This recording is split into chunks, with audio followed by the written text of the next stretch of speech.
भगवते वासुदेवाय। ओम नमो भगवते वासुदेवाय। मुखं करोति वाचालं पंगुं लंघयते गिरिं यत्कृपातमहं वन्दे श्रीगुरुदीनतारिणं परमानंद माधवं श्रीचैतन्यम् ईश्वरम्।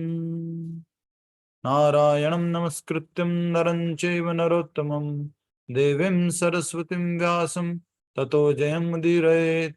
नष्टप्रायेषु भद्रेषु नित्यं भागवत सेवया भगवती उत्तम श्लोके भक्तिर्भवति नैष्टिकी। हरे कृष्ण कृष्ण कृष्ण हरे हरे, हरे राम राम राम हरे हरे। श्रीमद् भागवतम कथा रूप आज अध्याय कथा नंबर 6 करने वाले हैं। और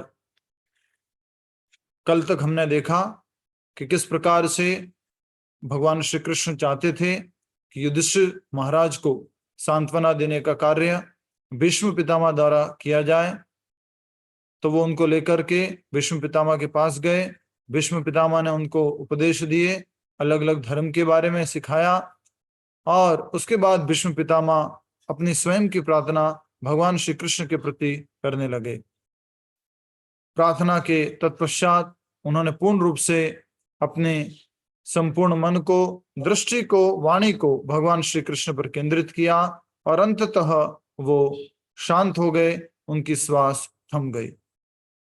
वहां पर जितने भी लोग थे उनको इस प्रकार से लगा जैसे शाम होते ही सारी चिड़ियाएं जो है चहचहाना बंद कर देती हैं, उसी प्रकार से सब कुछ शांत हो गया।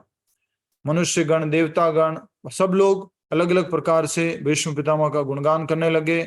पुष्प वर्षा हुई और भगवान श्री कृष्ण की पूजा हुई। घर पे जाकर के महाराज युधिष्ठिर ने धृतराष्ट्र को और गांधारी को सांत्वना दी और बताया किस प्रकार से भीष्म पितामह शरीर छोड़ चुके हैं। आज हम आगे कथा शुरू कर रहे हैं।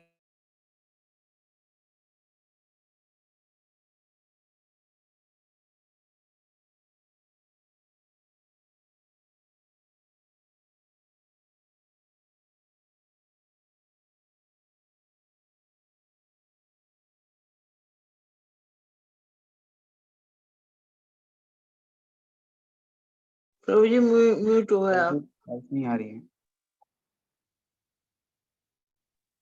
आवाज नहीं आ रही है प्रभु जी। और श्रीमद् भागवतम में ये प्रथम स्कंद के अंदर ही बातें आती हैं।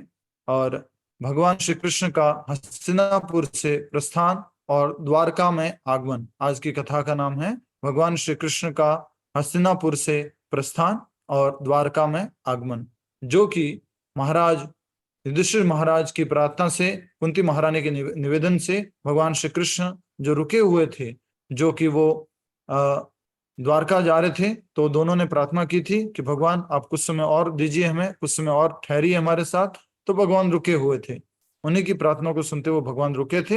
अब भगवान जो है प्रस्थान करेंगे, तो आज वहां से हम शुरू कर रहे हैं। भीष्म देव के ज्ञान भरे वचन सुनकर महाराज युधिष्ठिर का शोक नष्ट हो गया। फिर आगे कहा जा रहा है, और वे अपने छोटे भाइयों के साथ मिलकर पृथ्वी पर राज्य करने लगे। महाराज युधिष्ठिर के राज्य काल में वर्षा नियमित रूप से होती थी और पृथ्वी समस्त प्राणियों के लिए प्रचुर मात्रा में अन्न, फल, सब्जियां इत्यादि प्रदान करती थी। कहा जा रहा है शुद्ध भक्त के गुणों के बारे में। युधिष्ठिर महाराज शुद्ध भक्त हैं, तो उनकी उपस्थिति में जब भीष्म पितामह सब कुछ छोड़ करके चले गए, जो युधिष्ठिर महाराज हैं उनको सांत्वना प्राप्त हो गई। अब वो पृथ्वी पर राज्य कर रहे हैं सम्राट बन करके। तो उनके राज्य काल में ऐसा कहा जाता है कि बारिश कितनी होनी चाहिए वो उनके अनुसार होती थी, गर्मी कितनी होनी चाहिए वो उनके अनुसार होती थी। अभी ऐसे कोई राजा, ऐसे कोई कंट्रोलर नहीं है जो इस प्रकार से नियंत्रित कर सकते हैं। मुख्य रूप से अभी हम देख ही रहे हैं कि मात्र जो है एक जो शुद्ध भक्त होता है उसकी उपस्थिति के कारण, मात्र उनकी उपस्थिति के कारण, उनके राज्य करने के कारण पूरे राज्य में एक खुशहाली भरा वातावरण रहता है और साथ ही साथ सब चीजें नियंत्रित रहती हैं। जैसे कहा गया है, नियमित रूप से पृथ्वी समस्त प्राणियों के लिए प्रचुर मात्रा में अन्न, फल, सब्जियां इत्यादि प्रदान करती थी। प्रसन्न गाय अपनी भारी थनों के साथ सदैव धरती को अपने रिसते दूध से नम रखती थी। गाय भी क्या रहती थी? प्रसन्न। ऐसा कहते हैं कि जब गाय प्रसन्न होती है तो अच्छा दूध देती है। वो हर किसी के केस में है, यस और नो? अगर माता जी घर में प्रसन्न है तो अच्छा सा भोजन तैयार होगा, कुकिंग होगा, राइट? तो हर किसी केस में है। तो यहाँ पर गायों की बात की गई है। इतना ही नहीं, नदियां, समुद्र, पहाड़ियां, पर्वत, वन, लताएं तथा औषधियां राजा को प्रत्येक मौसम में प्रचुर कर देते थे। चूंकि महाराज युधिष्ठिर धर्म नियमों के आधार पर राज्य कर रहे थे, इसलिए उनकी प्रजा मानसिक उद्वेगों, शारीरिक रोगों तथा अत्यधिक सर्दी तथा गर्मी जैसी प्राकृतिक समस्याओं से मुक्त थी। कोई अत्यधिक सर्दी नहीं, जैसे कि अभी दिल्ली वगैरह में हम देख रहे बहुत ठंड लग रही है, हाँ? और कहीं पर गर्मी हो रही है। तो महाराज युधिष्ठिर के राज्य में, यही हस्तिनापुर, यहाँ पर जहां पर एक्सट्रीम वेदर होता है, ये हस्तिनापुर है, ये दिल्ली, यहाँ पर अत्यधिक सर्दी नहीं पड़ती थी, अत्यधिक गर्मी नहीं पड़ती थी। बहुत ही नेचुरल, एकदम मन को भाने वाला वातावरण हमेशा बना रहता था। अब देखिए, एक बहुत सुंदर बात आपको यहाँ पे नोट करनी है, वो ये है, महाराज युधिष्ठिर धर्म नियमों के आधार पर राज्य कर रहे थे। अगर कोई भी देश का राजा धर्म के नियमों के आधार पर राज्य करेगा, शासन करेगा, तो वहां पर सब चीजें प्रचुर मात्रा में होगी, किसी भी चीज की कमी नहीं होगी। ये बात यहाँ पर हमें समझ में आती है युधिष्ठिर महाराज के राज्य करने से। तो अगर राज्य का जो राजा है वो धार्मिक है, वो पूरी तरह से शास्त्रों का पालन करता है, तो राज्य में किसी भी चीज की कोई समस्या नहीं आएगी। नेक्स्ट, भगवान श्री कृष्ण कुछ महीने हस्तिनापुर में रहे और फिर उन्होंने वहां से प्रस्थान करने के लिए महाराज युधिष्ठिर से अनुमति मांगी। सोचिए कितनी बड़ी भगवान की लीला है। भगवान को किसी से अनुमति लेने की आवश्यकता है क्या? तो भगवान युधिष्ठिर महाराज से अनुमति ले रहे हैं, और अनुमति लेने के लिए और क्या करेंगे देखिए। श्री कृष्ण ने महाराज युधिष्ठिर का सम्मान करते हुए उनके चरणों में प्रणाम किया और बदले में राजा ने उन्हें उठाकर उनका आलिंगन किया। भगवान ने युधिष्ठिर महाराज को प्रणाम किया। आप सोच सकते हो एक बार को, अच्छा कृष्ण प्रणाम किया युधिष्ठिर महाराज को, जिन्होंने पूरे महाभारत के युद्ध में युधिष्ठिर महाराज की मदद की। उल्टा युधिष्ठिर महाराज को प्रणाम करना चाहिए था, भगवान क्यों प्रणाम कर रहे हैं? तो भगवान ने क्यों प्रणाम किया, कोई कारण बता सकते हैं? उम्र में बड़े थे युधिष्ठिर महाराज, उम्र में बड़े थे, इस कारण से भगवान ने उनको प्रणाम किया, और वो उस देश के राजा थे, सम्राट थे। नेक्स्ट, और बदले में युधिष्ठिर महाराज ने उन्हें उठाया और उनको गले लगा दिया, आलिंगन कर दिया। तत्पश्चात श्री कृष्ण सबों को प्रणाम करके अथवा आलिंगन करके अपने रथ पर आरूढ़ हो गए। उन्होंने सबको प्रणाम, इवन भीम को भी प्रणाम करने का प्रयास किया भगवान ने। भीम को भी प्रणाम किया, युधिष्ठिर को क्या नाम, अर्जुन को गले लगाया, नकुल सहदेव को गले लगाया, सबको अपना अपना आदर पूर्वक सम्मान किया, आलिंगन किया, और वहां से वो रथ के ऊपर आरूढ़ हो गए। रथ पे बैठ के कहाँ जा रहे हैं? अब कहाँ जा रहे हैं? द्वारका। द्वारका जा रहे हैं भगवान। हाँ? इतने टाइम वो महाभारत के युद्ध के समय से यहीं पर थे और पूरी की पूरी पांडवों को मदद की, अब वो द्वारका जा रहे हैं। उस समय सुभद्रा, द्रौपदी, कुंती, उत्तरा, गांधारी, धृतराष्ट्र, युयुत्सु, कृपाचार्य, धौम्य तथा पांडवगण अर्जुन को छोड़कर, क्योंकि वे श्री कृष्ण के साथ जा रहे थे, लगभग मूर्छित हो गए। जैसे शरीर में से प्राण चले जाते हैं, वैसे ही उन हस्तिनापुर वासियों के शरीर में से जैसे कि प्राण चले गए। भगवान श्री कृष्ण क्या चले गए? उनके प्राण धन चले गए। कौन? ये गोपियां नहीं है, ये कौन है? हस्तिनापुर के लोग हैं। कुंती महारानी, द्रौपदी, उत्तरा, गांधारी, सुभद्रा, धृतराष्ट्र, युधिष्ठिर, कृपाचार्य, ये सब लोग हैं। और ये सब लोग जो हैं वो अपने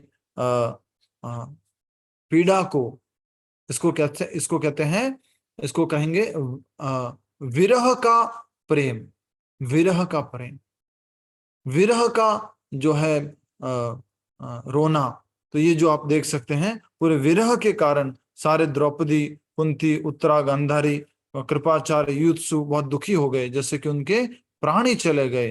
और एक्चुअल में तो सत्य बात है, भगवान श्री कृष्ण सबके प्राणी हैं। अगर वो परमात्मा रूप में नहीं है हृदय में, तो वो क्या है? प्राणी है ना। तो ये बहुत महत्वपूर्ण बात हमें समझ में आ रही है। तो भगवान श्री कृष्ण सबके प्राणेश्वर है, सबके प्राणधन है। इसलिए हम सब लोग प्रतिदिन कह सकते हैं, शयन आरती में एक भजन गाते हैं। क्या भजन है? राधा कृष्ण प्राण मोर, जुगल किशोर। राधा कृष्ण प्राण मोरा, राधा कृष्ण मेरे प्राण हैं। ये नहीं है, इनकी भक्ति नहीं है तो मैं कुछ भी नहीं हूं। जुगल किशोर, ये किशोर किशोरी जो है मेरे प्राणधन है। और भी बाकी बहुत सारे भजन हैं। हाँ, उनके लिए अपने प्रिय भगवान से विरह का विचार मात्र असहनीय हो रहा था। उनके हृदय द्रवीभूत हो उठे। वे कभी अपलक नेत्रों से भगवान कृष्ण को निहारते और कभी चिंतातुर होकर इधर उधर देखते। बहुत, कभी चिंता में देख रहे हैं, आंखों से आंसू आ रहे हैं, थोड़ा इधर उधर हो रहे हैं। हाँ, और साथ ही साथ अपलक नेत्र से भगवान श्री कृष्ण को निहार रहे हैं बिना पलक झपकाए। और ऐसे जैसे ही भगवान श्री कृष्ण उनकी तरफ देखने का प्रयास कर रहे तो वो थोड़ा सा ऐसे ऐसे इधर उधर देख रहे हैं। तो ये सब परिस्थिति है विरह में। हाँ, और उनके लिए विरह कैसा था? असहनीय। भगवान से विरह, यहाँ पर विरह हो रहा है और उधर क्या होने वाला है? मिलन होने वाला है। विरह कहां से? हस्तिनापुर से विरह। मिलन कहां होगा? द्वारका में। वो लोग भी विरह में थे, अब उनका मिलन आने वाला है। महल की अन्य स्त्रियां भी भगवान के अंतिम दर्शन के लिए आई।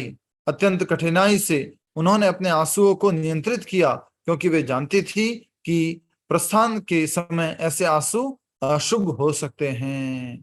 तो उन्हें अपने आंसुओं को रोकने की कोशिश की।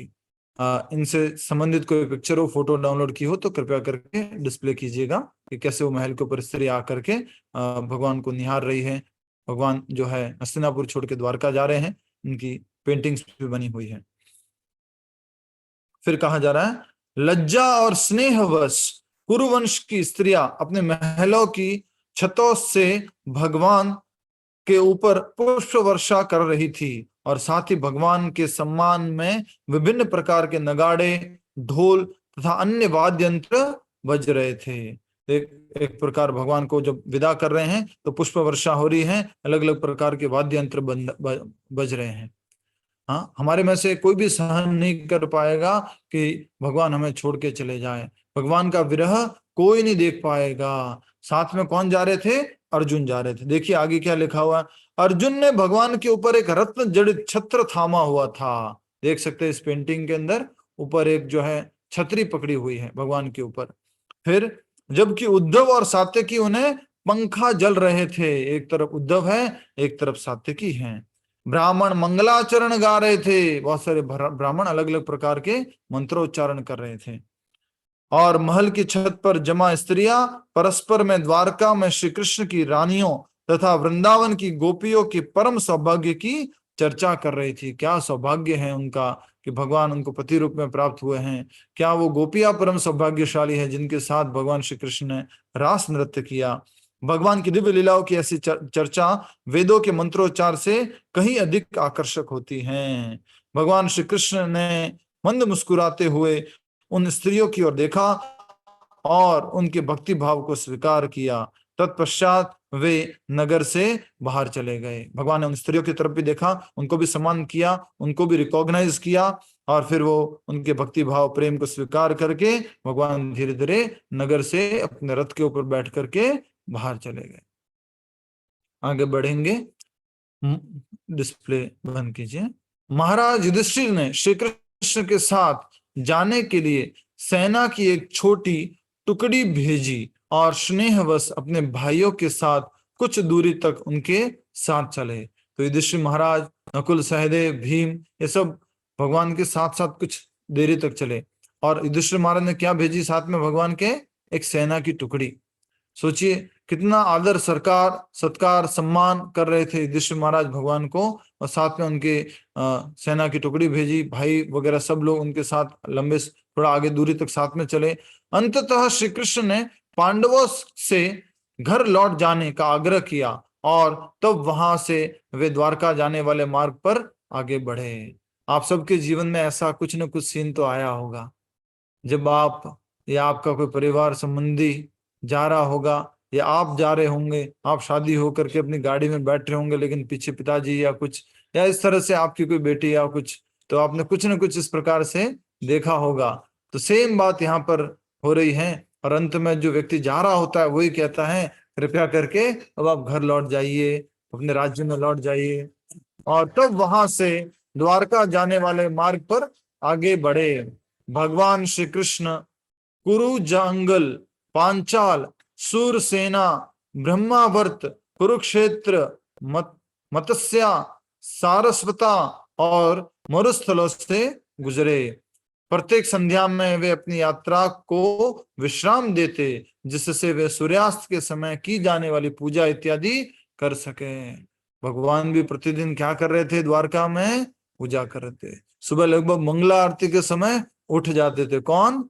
स्वयं भगवान। हाँ, भगवान भी जल्दी उठते थे। हाँ जी, भगवान भी जल्दी उठते थे। उनकी दिनचर्या अगर आप पढ़ेंगे ना, आगे आने वाली है, आपको बड़ी इंस्पिरेशन मिलने वाली है। अच्छा, कृष्ण करते थे तो मैं भी करूंगा। तो भगवान अलग अलग जो है वनों से, मरुस्थलों से होते हुए गुजरे, और रात्रि को वो विश्राम करते थे और पुण्य पूजा करते थे। वे जहां कहीं से गुजरे, स्थानीय लोगों ने उनका भव्य स्वागत किया और आदर सम्मान के साथ उनकी पूजा करते हुए उन्हें अनेक मूल्यवान उपहार दिए। भगवान को उपहार दिए।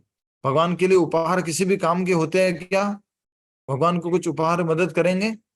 कुछ भी मतलब नहीं है। भगवान को इन उपहारों से कोई मतलब नहीं। जैसे इसको इस तरह से कहा जाएगा कि अगर सूर्य के आगे अगर आप एक दीपक दिखाओ तो कुछ अर्थ है उसका। तो जो भगवान जो सहस्त्र लक्ष्मियां उनकी सेवा में है, उनको जो उपहार दे रहे तो भगवान स्वीकार कर रहे हैं। उसका अर्थ क्या है? कि भगवान सबका सम्मान कर रहे हैं, उन सबके उस भाव को स्वीकार कर रहे हैं। नेक्स्ट, अंततः सौवीर एवं आभीर प्रांतों से होते हुए भगवान श्री कृष्ण अपनी द्वारका नगरी में पहुंचे, जो आनर्त नाम से भी विख्यात है। आनर्त नाम द्वारका का ही नाम है। और अभी जो है हम द्वारका जाते हैं, भेंट द्वारका जाते हैं, तो वहां अंत में भगवान पहुंच चुके हैं। और अब आगे बहुत ही सुंदर बात समझने वाले हैं। आज भी ऐसा कहा जा रहा है कि वहां द्वारका स्थित है, और जो कि हमारी गवर्नमेंट है उन्होंने वहां पर विशेष व्यवस्था की है, जिससे कि हम पनडुब्बी के माध्यम से उस द्वारका का दर्शन कर पाए, जो जमीन के नीचे है, जमीन के समुद्र के नीचे हैं। तो ये देख सकते हैं कि भगवान श्री कृष्ण द्वारका में प्रवेश कर रहे हैं, और बहुत ही विशेष दर्शन हमें देखने को मिलेगा। भगवान श्री कृष्ण जो है अलग अलग प्रांतों से होते हुए द्वारका नगरी पहुंचे। ये रियल एंट्री है भगवान की, जो देख सकते हैं। पहुंचे, जो आनर्त नाम से भी विख्यात हैं। द्वारका की सीमाओं पर पहुंचकर भगवान श्री कृष्ण ने अपना 5 जन्य शंख बजाते हुए अपने आगमन की सूचना दी। शंख किसने बजाया? स्वयं भगवान ने बजाया अपना 5 जन्य शंख, जिससे सबको मालूम पड़ जाए कि भगवान श्री कृष्ण वहां पहुंच चुके हैं। सूचना दी। हाँ, भगवान श्री कृष्ण ने, उन्होंने अपने दिव्य शंख का ध्वनि करके सूचना दी। श्री कृष्ण के लालिमा युक्त होठों से स्पर्श से श्वेत शंख भी लाल हो गया था, और प्रतीत होता था मानो कोई श्वेत हंस लाल कमल पुष्पों की कोमल डंडियों से खेल रहा हो। बहुत ही सुंदर बात कही जा रही है कि जब भगवान ने शंख बजाया उनके लाल होठों के द्वारा, तो शंख भी क्या हो गया, लाल हो गया। और ऐसे लग रहा है कि कोई जो श्वेत हंस, सफेद हंस कमल पुष्पों से खेल रहा है और कमल पुष्पों की कोमल डंडियों से खेल रहा है। द्वारकावासी लंबे समय से भगवान के विरह में त्रस्त थे, परंतु जैसे ही उन्होंने उस दिव्य ध्वनि को सुना, वे चीर प्रशिक्षित भगवान के दर्शन हेतु तुरंत दौड़कर नगर से बाहर आ गए। स्वयं दौड़ करके भगवान का स्वागत करने के लिए आए। आनंद भरे वचनों से उनका स्वागत करते हुए द्वारका वासियों ने भगवान को अनेक उपहार भेंट स्वरूप प्रदान किए। द्वारका वासियों ने भी भेंट अर्पण किए, अलग अलग गिफ्ट दिए भगवान को। स्क्रीन ऑफ कीजिए, जो सिंक्रोनाइज करते हुए चलिए। वहां एकत्रित जन समुदाय ने कहा, हे भगवान, यह हमारा परम सौभाग्य है कि आज हमें फिर से आपकी छत्र छाया प्राप्त हुई। अब हम फिर से आपके स्नेह भरी दृष्टि से युक्त मुस्कुराते मुख का दर्शन कर सकेंगे। तो उन्होंने कहा कि अब हम दोबारा मौका मिला है, अब हम दोबारा आपकी छत्र छाया में आ गए हैं। और फिर कहा जा रहा है, भगवान श्री कृष्ण, अब आपने फिर से अपनी स्नेह भरी मुस्कान से हमें दर्शन दिए हैं और हम आपका हमेशा दर्शन कर पाएंगे। हे कमल नेत्र प्रभु, जब भी आप अपने मित्रों एवं परिजनों से मिलने मथुरा अथवा हस्तिनापुर जाते हैं, आपके विरह में एक एक क्षण में हमें एक युग के समान प्रतीत होता है। सेम बात चैतन्य महाप्रभु ने अपने शिक्षा अष्टकम में कही है। क्या है, किसी को याद है? चैतन्य महाप्रभु ने सेम बात कही है शिक्षा अष्टकम में। मात्र 8 श्लोक दिए हैं चैतन्य महाप्रभु ने, उन 8 श्लोकों में एक ये शिक्षा है। किसको याद है? प्लीज रेज योर हैंड, हाथ खड़ा कीजिए। नहीं, किसी को याद नहीं? शिक्षा अष्टकम की प्रेयर। युगायतम निमेषण चक्षुषा प्रकाशयतम शून्यतम जगत सर्वे गोविंद विरहण में। यस, तो बहुत ही सुंदर कहा जा रहा, युगायतम निमेषेण चक्षुषा प्रावृषायतम शून्यायतम जगत सर्वम गोविंद विरहेण में। चैतन्य महाप्रभु कह रहे, गोविंद, आपकी अनुपस्थिति में एक एक क्षण मुझे एक युग के बराबर लगता है। और एक युग की तुलना किससे की गई है? 12 वर्षों से। और ये जगत कैसा लगता है? शून्यायतम, पूरा शून्य, खाली खाली सा लगता है। भौतिक दुनिया में भी लोग इस तरह की बात करते हैं, जग सुना सुना लगे, खाली बोलने के लिए, बट एक्चुअल में जग सुना किसके बिना है? भगवान के बिना। तो ये द्वारकावासी जो विरह में थे, अब उनको जो है वापिस भगवान का प्रेम प्राप्त हुआ है, वापिस तो भगवान के संपर्क में आ चुके हैं। अब भगवान उनको दर्शन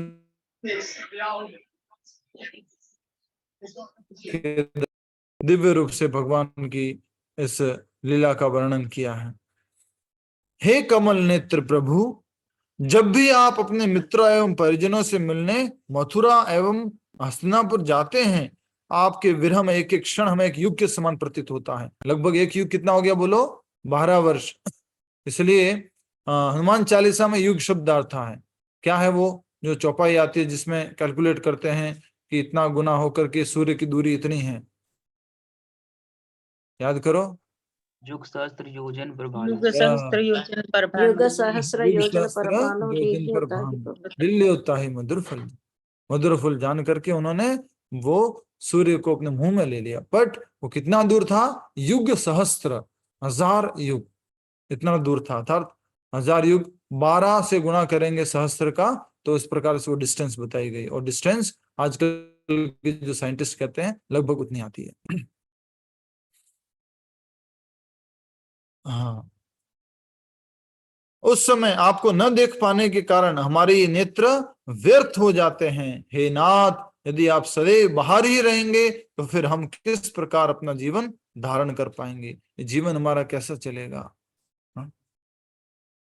जीवन कैसे चलेगा? जैसे गाना गाया जाता है चैतन्य महाप्रभु के लिए, यदि गौर न होई तो तबे की होई तो। अगर गौर नहीं होते, चैतन्य महाप्रभु नहीं होते तो क्या होता? उसी तरह से प्रभुपाद जी के लिए कहा जाता है, यदि प्रभुपाद न होते तो क्या होता, ये जीवन बहता कैसे, ये जीवन कैसे चलता। वही भौतिक दुनिया के सांसारिक उद्देश्यों को लेके चलते हुए सब दुनिया जैसे कर रही है वैसे ही हम अपना जीवन जी रहे होते। लेकिन प्रभुपाद हैं तो हमारा जीवन आध्यात्मिकता से जुड़ गया है, हम आध्यात्मिकता का अभ्यास करने लग गए हैं। तो हम ये जीवन कैसे धारण कर पाएंगे अगर आप हमें दर्शन नहीं देंगे, ऐसे बाहर चले जाएंगे तो। द्वारका में प्रवेश करते समय श्री कृष्ण ने उन नागरिकों पर भी अपनी कृपा दृष्टि डालकर उन्हें उपहार तथा अभिवादन, उनका अपनी कृपा दृष्टि डालकर उनके उपहार तथा अभिवादन स्वीकार किया। उन्होंने देखा कि संपूर्ण नगरी भव्य रूप से सजी धजी थी और समस्त ऐश्वर्य से परिपूर्ण थी। सड़कों, बाजारों और सार्वजनिक उद्यानों को अच्छी तरह साफ करके वहां सुगंधित जल का छिड़काव किया गया था।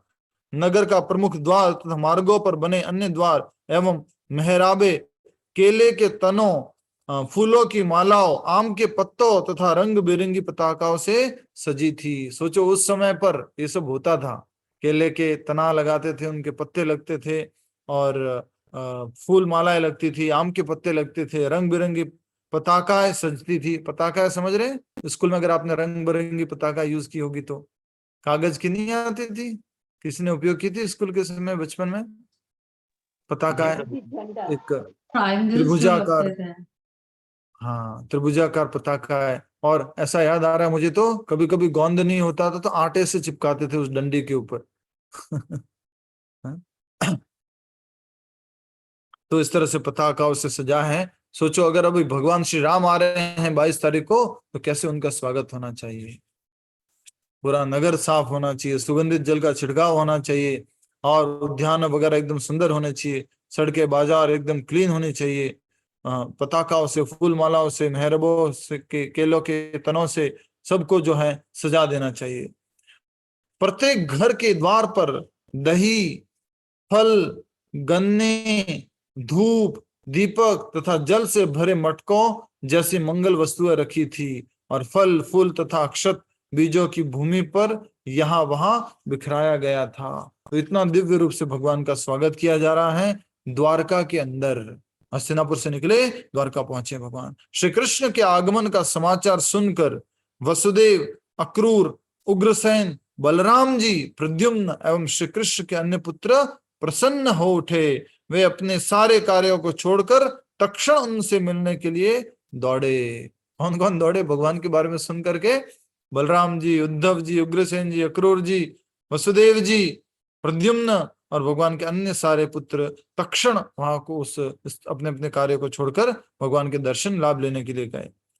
ब्राह्मणों तथा हाथियों को आगे रखते हुए वे अपने रथों पर आरूढ़ हुए।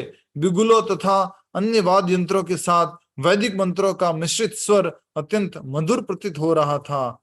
विभिन्न वाहनों पर सवार होकर सैकड़ों विख्यात वैश्याएं सुंदर वस्त्रों एवं आभूषणों से सुसज्जित वहां पहुंची। ऐसा कहते हैं कि उस जमाने में भी कह सकते हैं कि इससे पहले द्वापर युग था, जो द्वापर युग का अंतिम समय चल रहा था, उससे पहले त्रेता युग, उससे पहले सतयुग।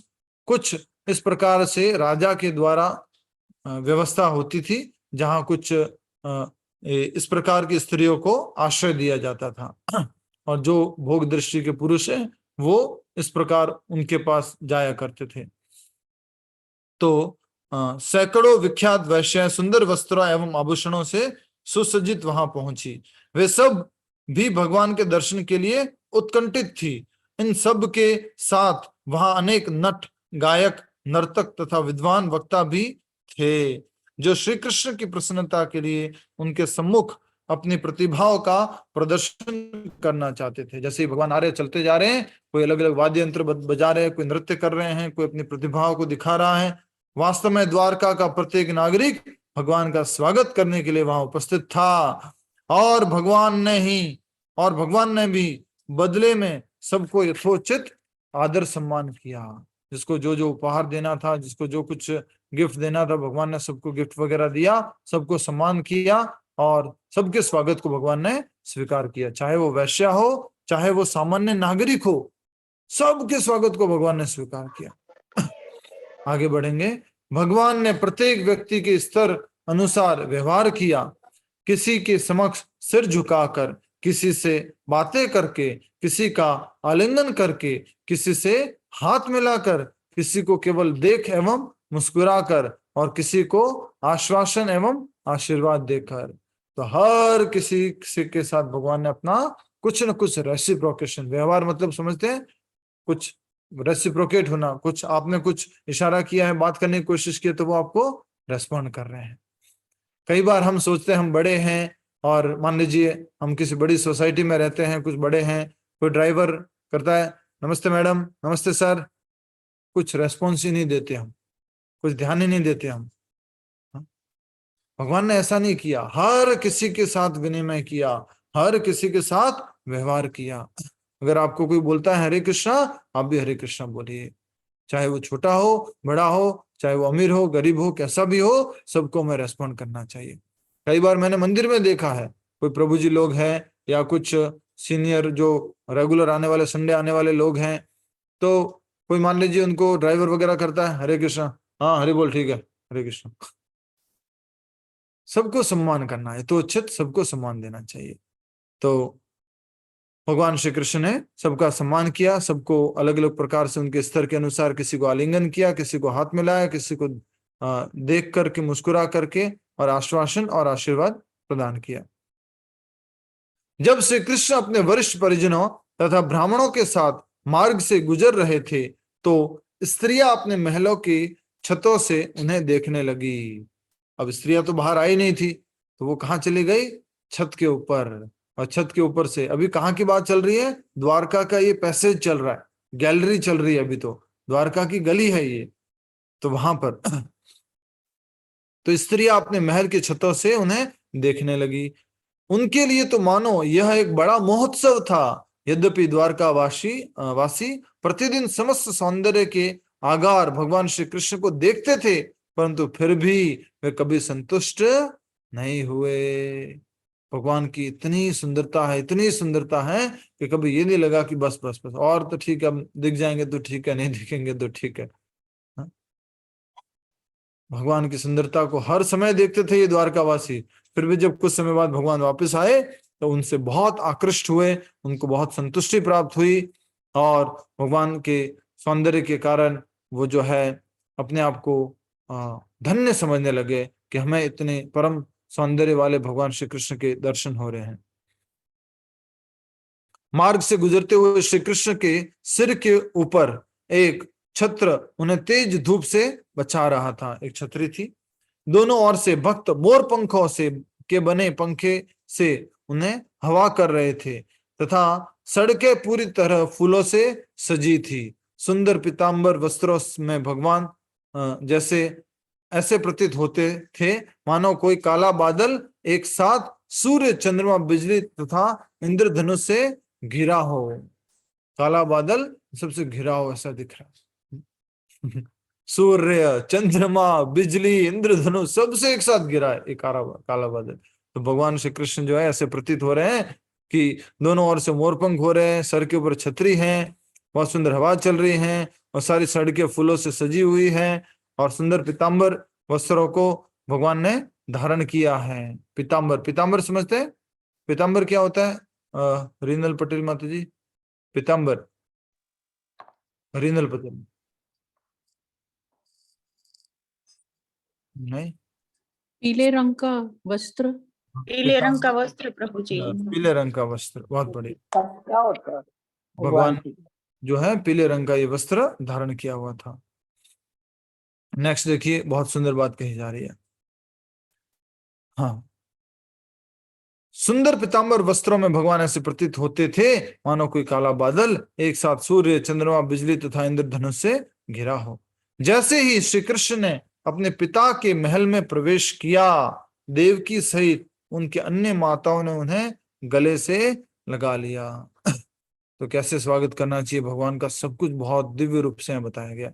कभी रथ यात्रा आपके घर के बाहर से निकले, कभी प्रभात फेरी आपके घर के बाहर से निकले, कभी संकीर्तन की टीम आपके घर के बाहर से निकले, तो क्या करना है? रोड की सफाई करनी है, छिड़काव करना है, फूल बिछाने हैं, ऊपर से फूल वर्षा करनी है। जगन्नाथपुरी का जब रथ जो है वहां पर आता है, पूरा रोड साफ कर दिया जाता है, धो दिया जाता है। राजा खुद आकर के स्वर्ण के झाड़ू से वो जो है रोड की सफाई करते थे।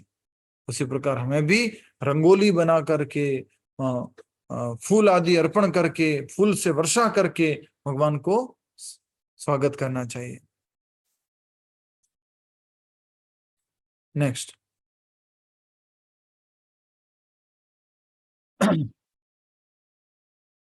श्री कृष्ण उनके चरणों पर अपना शीश नवाते हुए उन्हें प्रणाम किया। श्री कृष्ण ने सबको प्रणाम किया। कौन कौन थे?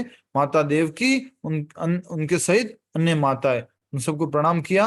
अब माताओं के स्नेहवश श्री कृष्ण को अपनी गोद में, माताओं ने श्री कृष्ण को स्नेहवश अपनी गोद में बिठाया, तो ममता की तीव्र भावनाओं के कारण उनके स्तनों से दूध तथा आंखों से अश्रुधारा बहने लगी। परिणाम स्वरूप उनकी पूरी देह इनसे भीग गई। भगवान की उम्र कितनी है? लगभग युद्ध के समय कितनी थी? महाभारत के समय। अभी भगवान वापस द्वारका जा रहे, 125 100 वर्ष के।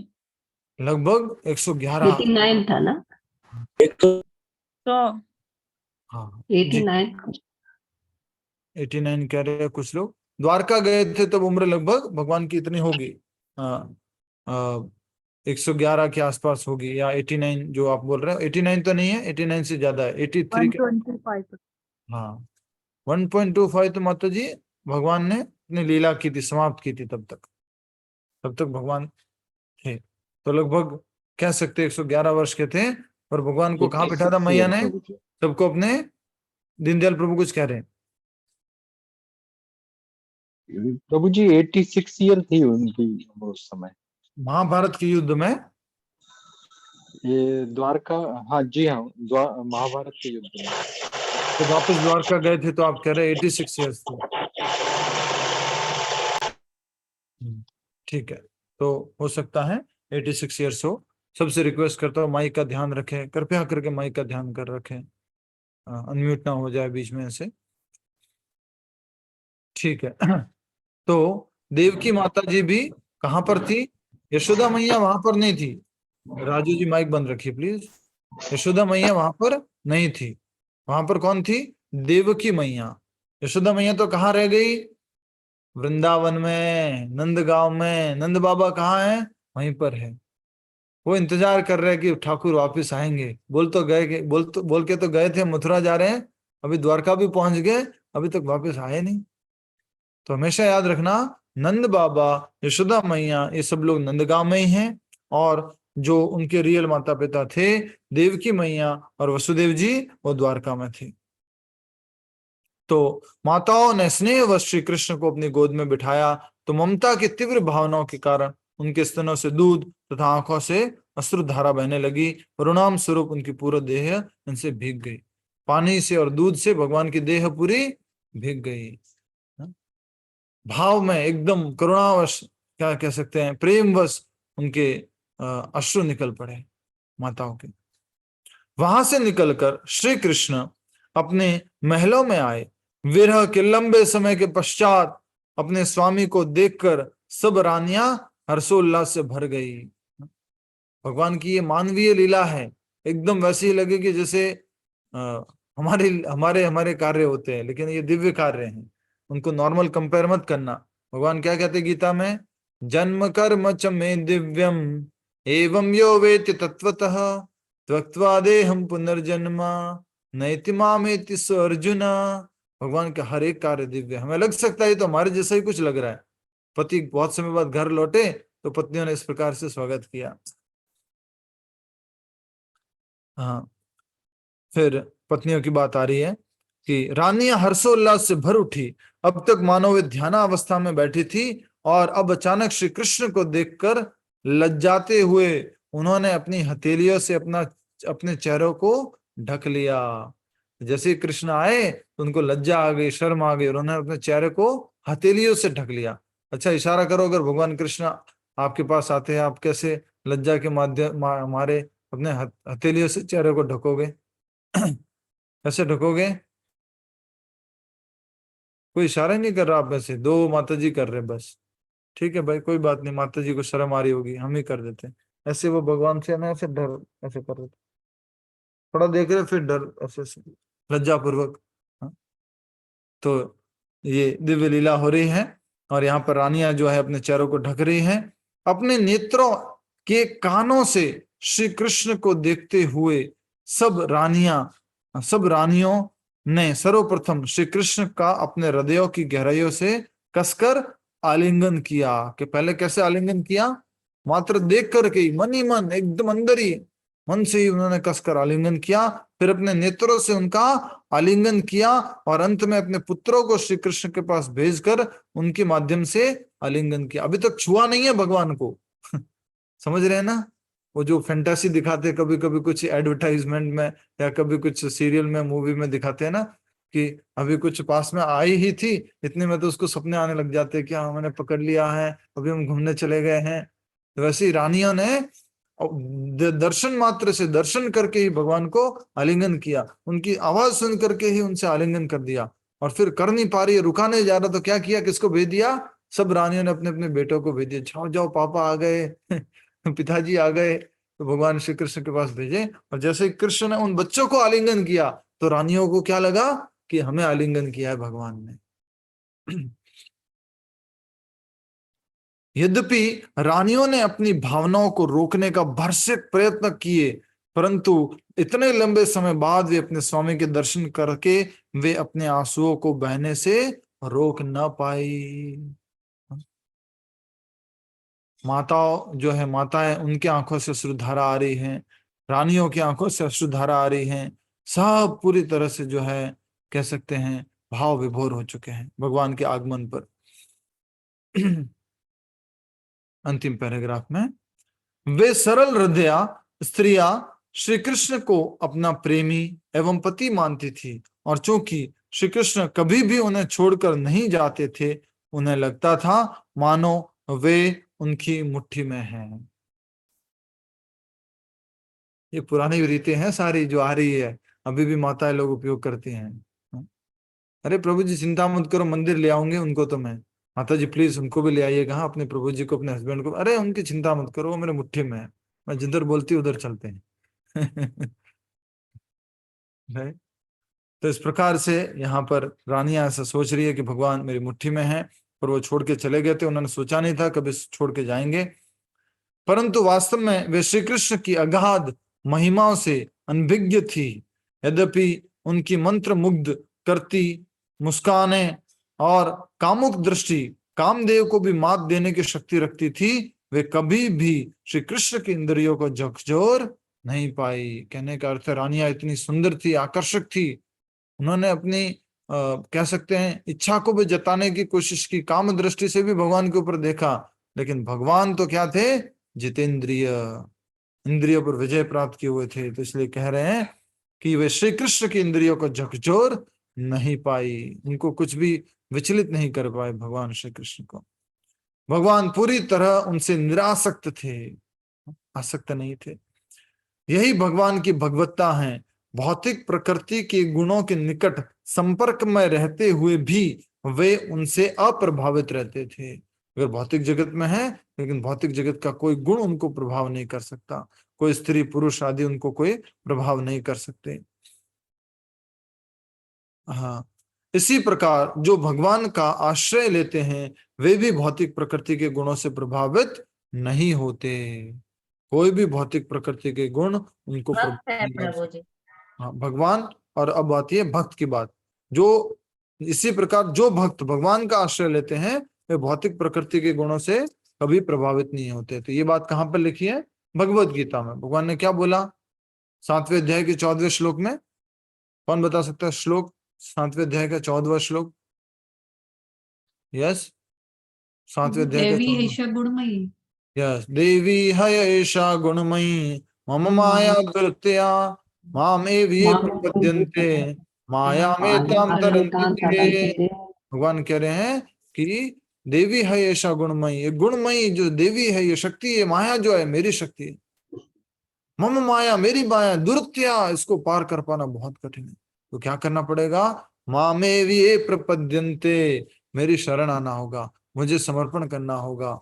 मामेविये प्रपद्यन्ते माया में ताम तरंती ते, और मैं जो है इनको जो है तार देता हूं, मेरी कृपा से ये माया के प्रभाव से तर जाते हैं। तो यही बात यहाँ पर लिखी हुई है। इसी प्रकार जो भक्त भगवान का आश्रय लेते हैं और भौतिक प्रकृति के गुणों से प्रभावित नहीं होते, वो भक्त भगवान को बहुत प्रिय हैं। भगवान का आश्रय लेने वाले भक्तों को कभी ये भौतिक प्रकृति माया परेशान नहीं करती है। जितना आश्रय लिया है उतनी हमारी माया से रक्षा होगी, जितना हमने आश्रय लिया है उतनी हमारी भगवान से माया से रक्षा होगी। तो अधिक से अधिक हमें भगवान का आश्रय लेना चाहिए, समर्पण करना चाहिए भगवान श्री कृष्ण को, तभी हम जो है इस माया के चंगुल से मुक्त हो सकते हैं। इस प्रकार आज का ये कार्यक्रम हम यहाँ पर समाप्त करेंगे, और कल से हम लगभग पूछ सकते हैं, कल से हम थोड़ा सा 2-2 चैप्टर करने की कोशिश करेंगे। हरे कृष्ण। कोई प्रश्न? प्रभु एक चीज यहाँ पर बहुत कट शॉर्ट किया है, बिकॉज आई थिंक भागवतम में है कि भगवान ने अपने 16,108 विस्तार किए और हर एक रानी के महल में एक साथ ये प्रविष्ट किए। मतलब नहीं तो 16,108 बच्चों को गले लगाना पड़ेगा कम से कम। तो भगवान ने अपना विस्तार किया यहाँ पे कहानी रूप में है ये। तो 16,108 महल थे, 16,108 रानियां थी, और सबने उनका स्वागत किया, तो भगवान ने अपना विस्तार किया था। यस, किसी और का कोई प्रश्न हो, इनपुट हो तो दे सकते हैं। भगवान के आंखों में आंसू नहीं आए हसीना से प्रस्थान करते समय? जनरली भगवान को कोई नहीं रुला सकता, भगवान की क्रिया को कोई नहीं समझ सकता। एक तरफ तो जो फियर पर्सोनिफाइड है यमराज जी, वो खुद डरते हैं, दूसरी तरफ वो मैया यशोदा की छड़ी से डर जाते हैं। तो भगवान क्या लीला करेंगे वो कोई नहीं समझ सकता। भगवान इस तरह से अश्रुधारा नहीं बहाए। यस, और कोई प्रश्न? हरे कृष्णा प्रभु जी, दंडवत प्रणाम। प्रभु जी हरे कृष्णा। जब ये वहां से रवाना हो रहे थे तो सभी लोग मूर्छित हो गए और उनके विरह में हो गए, तो ये विप्रलंब रस कहलाता है प्रभु जी? यस, ये विप्रलंब रस कह सकते हैं, और इसी को कहते हैं विरह भाव, और इसी को सबसे बड़ा प्रेम कहा गया है। जो सबसे ऊंचा प्रेम है वो यही है कि लव इन सेपरेशन, जब दूर हो जाते हैं, दूर हो रहे होते हैं, वो जो प्रेम का भाव आता है वो सर्वोच्च है, जो ब्रज की गोपियों ने महसूस किया था, और उनके विरह में वो हमेशा उनको याद करती थी, रोती रहती थी। जैसे द्वारका वासियों ने ऐसा लगा कि जैसे वो किसी समाधि में ध्यान में बैठी हुई थी, और जैसे भगवान आए तो उनका दर्शन हुआ, उनका ध्यान भंग हुआ। हरे कृष्णा प्रभु। हरे कृष्णा। प्रभु ये भगवान किनकी पूजा करते थे? आपने जो बताया इस कथा में भगवान पूजा करते थे, समय से उठते थे, तो वो किनकी पूजा करते थे? वैसे भगवान का जब दिनचर्या हम पढ़ेंगे तो आगे आने वाला है, भगवान ध्यान भी करते थे, तो स्वयं का ही ध्यान करते थे, वही परम भगवान है। लेकिन सामान्य जन के सामने एक उदाहरण प्रस्तुत करने के लिए कई बार लोग कहते हैं कि भगवान श्री कृष्ण की जो क्रिया है उनको हमें कॉपी नहीं करना चाहिए। एक्चुअली द्वारका में जितनी भी क्रिया की है उनको आप कॉपी कर सकते हैं। द्वारका में वो आइडियल हस्बैंड, आइडियल पिता और आइडियल पुत्र के रूप में उन्होंने अपना जीवन व्यतीत किया था। तो भगवान जो है विष्णु के ही अन्य अन्य रूपों का ध्यान करते थे या पूजा करते थे। ओके, तो एक और क्वेश्चन है, ये जो हस्तिनापुर के अवशेष नहीं दिखते हैं, जबकि द्वारका का महल है, मथुरा में भी जन्म स्थान है, लेकिन हस्तिनापुर के कुछ अवशेष नहीं दिखाई देते हैं। हस्तिनापुर के अवशेष के रूप में इतना सा ऐसा देख सकते हैं कि भाई ये इंद्रप्रस्थ है, ये वो कुरुक्षेत्र है, और इंद्रप्रस्थ जैसे यहाँ पे मेट्रो स्टेशन भी है तो अभी भी उसका नाम है। हस्तिनापुर करके भी एक जगह का नाम है इधर दिल्ली एनसीआर के पास में।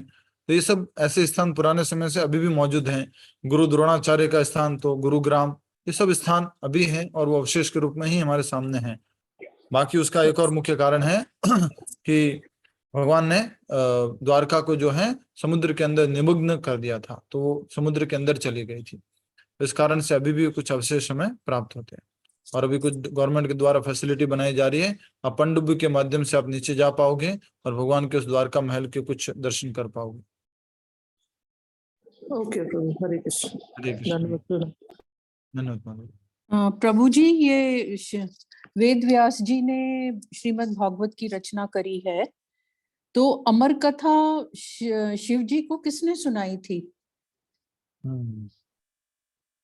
शिव जी तो स्वयं भगवान के एक विस्तार है, और शिव जी जो है जिस प्रकार से ब्रह्म संहिता में कहा गया, क्षीरम यथा दधि विकार विशेष योगा, दूध को जो है कुछ थोड़ा सा विकार डाल देते, जामन डाल देते, वो दही बन जाता है। तो भगवान के विस्तार है। जिस प्रकार से वेद व्यास जी ने किसी से सुनी नहीं थी, वेद व्यास जी ने तो त्रिकालदर्शी थे, उसी प्रकार से शिव जी जो है वो भगवान के ही एक विस्तार है, इसलिए उनको ये पूरा दिव्य ज्ञान था। हरे कृष्णा हरे प्रभु जी। कृष्णा, हरे कृष्णा। हरे कृष्ण। प्रभु जी, ऐसा भी है जैसे एक माता जी ने क्वेश्चन पूछा कि प्रभु जो है मतलब रोते नहीं थे, भगवान श्री कृष्ण के अश्रु नहीं आते थे।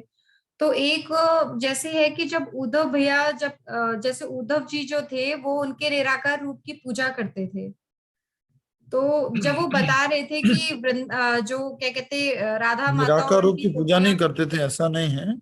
वो बिल्कुल आप जो बात कहना चाह रहे हो वो सही बात होगी। वो जो है ज्ञान की बात कर रहे थे, ब्रह्म ज्ञान की, ब्रह्म की इसकी बात करते थे। भगवान के ही उनके साथी है, भगवान के उपासक हैं, तो इसमें कोई शंका नहीं। बट जब वो गोपियों के सामने ऐसी बात प्रस्तुत की तो गोपियों ने उन्होंने दिव्य प्रेमा भक्ति की बात कही, तो उन्होंने सोचा मैं इनके सामने तो कुछ भी नहीं हूँ, तो अगर मैं यहाँ पर घास बन के रह लूं तो ये मेरा परम सौभाग्य होगा, ये ब्रज की गोपियां मेरे ऊपर अपना पैर रख के जाएंगी तो मेरा भी कल्याण हो जाएगा। जी, और कोई प्रश्न? प्रभु जी, कम्युनिकेशन कैसे होता था? भगवान कब आ रहे हैं, कब उनका प्रोग्राम स्थगित हो गया, कब फिर फाइनली वो चल रहे हैं, कब पहुंचेंगे? अभी से भी फास्ट कम्युनिकेशन था उस टाइम में। एक गांव से दूसरे गांव, दूसरे गांव से तीसरे गांव, तीसरे गांव से चौथे गांव, ऐसे सूचनाएं पहुंचती थी। अभी भी गांवों में मुझे याद है जब हम छोटे थे तो कुछ ऐसे मोबाइल वगैरह जब नहीं थे, एक गांव में सूचना पहुंचा दी, वो गांव के जिम्मेदार व्यक्ति दूसरे गांव में, तीसरे गांव में, चौथे गांव में ऐसे सूचना पहुंचती थी।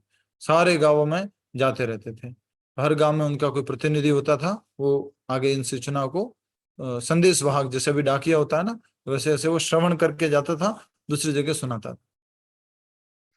हरे टाइम कृष्णा तो लगता प्रभु है। जी। टाइम लगता है हरे कृष्णा पर फिर प्रभु भी। जी। जी, हरे कृष्णा। सुने हैं कि भगवान श्री कृष्ण जो है वो राधा का ध्यान करते थे। हाँ, सुने हैं तो ये माता जी, राधा का तो वो 24 आवर्स ही ध्यान करते हैं, राधा रानी और उनमें तो कोई अंतर है ही नहीं। बट ये कुछ अलग अलग की राधा की आरती करते थे, राधा की पूजा करते, तो वो जरूरत ही नहीं है भगवान को, तो हर समय उनके प्रेम में है, हर समय। हरे कृष्ण प्रभु जी। हरे कृष्ण। कुछ कुछ कहानियां बन के आती है, कुछ कहीं से इधर से ले लेते हैं, कुछ कहीं से ले लेते हैं। बोले कि एक बार रुक्मिणी दूध पिला रही थी और वो कुछ गर्म दूध पी लिया तो भगवान के कुछ हो गया, उधर राधा रानी के उधर कुछ हो गया। तो ये अलग अलग कुछ कहानियां कहीं कहीं से थोड़ा मिक्स होकर के कुछ आ जाती है।